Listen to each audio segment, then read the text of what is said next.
اللہ تعالیٰ عالم نہیں تھے، کسی مدرسے سے بھی نہیں پڑھے تھے، پھر بھی اتنا دین کا کام کیا جتنا ہمارے کسی اکابر علماء نے نہیں کیا، اور نہ ہی ابھی کوئی ایسا کام کر رہا ہے اتنا مؤثر۔ اس کی کیا وجہ ہے؟ یہ بہت زیادہ غلو کیا ہے۔ یہ کہنا کہ ہمارے اکابر میں کسی نے اتنا دینی کام نہیں کیا جتنا انہوں نے کیا۔ ہماری قوم میں ایک بڑا مسئلہ یہ ہے کہ نفرت بھی اعتدال سے ہٹ کے اور عقیدت بھی اعتدال۔ یہ ڈاکٹر اسرار نے خود بھی کبھی یہ دعویٰ نہیں کیا ہوگا کہ جتنا میں دین کا کام کر رہا ہوں میں نے کیا، کسی اور نے نہیں کیا۔ یہ بعض لوگ نا اپنے بڑوں سے بھی آگے نکل جاتے ہیں۔ بڑے بڑے اکابر ہیں جن کے ایسے ایسے خدمات ہیں کہ آپ کی سوچ، آپ ایک محدود کمرے میں بیٹھے ہوئے ہیں۔ ڈاکٹر اسرار رحمۃ اللہ نے دین کا بہت کام کیا، لیکن یہ کہنا کہ سب سے زیادہ کیا یا جتنا انہوں نے کیا اتنا کسی نے نہیں کیا، یہ غلو ہے، مبالغہ ہے۔ بعض لوگوں کا کام عوام میں ہوتا ہے بہت، جیسے میرا کام پبلک میں ہے۔ اب میں کہوں جتنا میں دین کا کام کر رہا ہوں دوسرے علماء نہیں کر رہے، یہ جھوٹ ہوگا۔ یہ کیا ہوگا؟ بہت بڑا جھوٹ ہوگا، کیونکہ میں مدرسوں میں پڑھتا ہوں، مجھے پتا ہے کہ مدرسوں کی چار دیواری میں بیٹھ کے جو علمی کام ہو رہا ہے، جن علماء کا ایسے ایسے مشکل تحقیقی کام وہ کر رہے ہیں کہ اس کے لیے ٹھیک ٹھاک صلاحیت چاہیے، ٹھیک ٹھاک ٹائم چاہیے، اور انتہائی کم تنخواہوں میں وہ کام کر رہے ہیں۔ اگر وہ ریسرچ سینٹر میں نہ ہو، وہ یہ کام چھوڑ دیں تو آگے آپ، میں آسان مثال سے بات سمجھاتا ہوں۔ دیکھو ایک کینسر کا ڈاکٹر آیا، دھڑا دھڑ پیسیوں ہزاروں مریضوں کا اس نے علاج کیا، اور سب ہسپتالوں میں وزٹ کر رہا ہے، یوٹیوب پہ اس کے کلپ آ رہے ہیں۔ اب آپ کو کینسر کا یہ ڈاکٹر جتنا کینسر کا علاج کر رہا ہے کوئی بھی نہیں کر رہا، تو وہ ڈاکٹر کہے گا بھائی میں عوام میں ہوں، لیکن جو لندن کے مرکز میں جو کینسر کے بڑے بڑے اسپیشلسٹ بیٹھے ہوئے نا، صبح شام کینسر پہ ریسرچ کرتے رہتے ہیں، ان کی ریسرچ ہے جو ہم آپ تک پہنچا رہے ہیں۔ یا ہمارے جو ٹیچرز ہیں جس سے میں نے پڑھا ہے وہ ہم سے زیادہ ایکسپرٹ ہیں، تو وہ محنت نہ کرتے تو ہم پیدا نہ ہوتے۔ تو ڈاکٹر اسرار رحمۃ اللہ نے بھی کوئی تفسیروں کا مطالعہ کرتے تھے نا، وہ تفسیریں کس کی لکھی ہوئی تھیں؟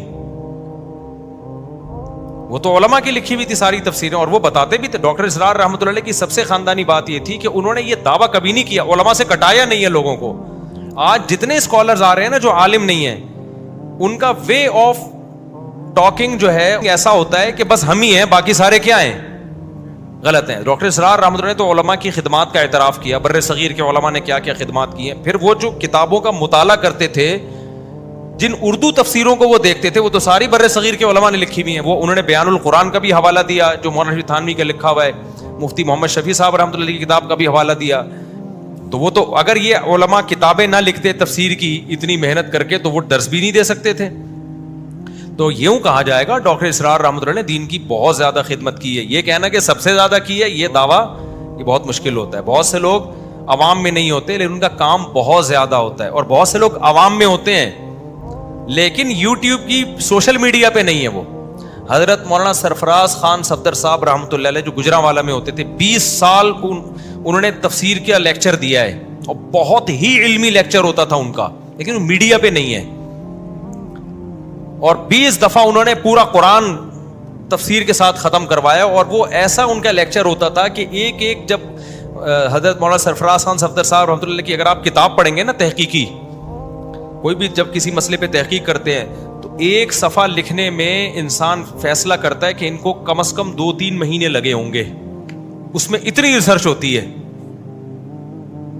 کیوں؟ یہ تو اب یوٹیوب کی دنیا میں اور سوشل اور انٹرنیٹ کے ذریعے کتابوں کا مواد ہمارے پاس آ گیا، اس وقت ایسا نہیں ہوتا تھا۔ ان کو جب کوئی حوالہ دیا نا کتاب، پتہ چلا یہ کتاب ترکی کے فلاں مکتبے میں ہے، بندے کو بھیجا جہاز کا ٹکٹ کرا کے، ترکی کے فلاں مکتبے میں لائبریری میں جا، یہ کتاب کھول پڑھ یہ ہے یا نہیں ہے، اور صفحہ نمبر مجھے بتاؤ فون پہ۔ اس طرح ان کے ایک ایک صفحے پر درجنوں کتابوں کے حوالے ہوتے تھے، اور ہر حوالے میں یہ کام کرتے تھے۔ وہ ایک صفحہ لکھنے میں کتنی محنت ہوئی ہوگی۔ آج ہم ان کی تحقیق سے فائدہ اٹھاتے ہیں، کتاب در در در در ہم کھول کے کیا کر رہے ہیں؟ دیکھ رہے ہیں۔ تو اب میں اگر مولانا سرفراز خان صفدر صاحب کی کتاب پڑھوں اور میں یہاں رپورٹ پیش کر دوں اور اپنے نام سے تحقیق پیش کر دوں، آج کل یہ خیانتیں بھی بہت ہو رہی ہیں، تحقیق کسی کی ہوتی ہے، نام کوئی اور، اب میں پیش کر دوں، لوگ کہیں گے مولانا طارق مسعود صاحب سے اللہ نے جو کام لیا ہے نا وہ کسی سے نہیں لیا، وہ سرفراز خان صفدر صاحب رحمۃ اللہ علیہ سے نہیں لیا۔ تو یہ بات آپ تو کہو گے، لیکن جس سے لے رہا ہے نا وہ کہے گا بیٹا ایسا نہیں ہے، صحیح ہے نا، ہم نے ان کی کتاب سے بہت فائدے اٹھائے ہیں۔ تو یہ جتنے مناظر آ رہے ہیں نا مارکیٹ میں, جو چیلنج اور یہ اور وہ, ان کی اپنی تو 5 روپے کی تحقیق نہیں ہوتی, 5 روپے کی. یہ ساری دوسروں کی کتابوں کی سے تحقیقات چوری کر کے مارکیٹ میں لا رہے ہوتے ہیں.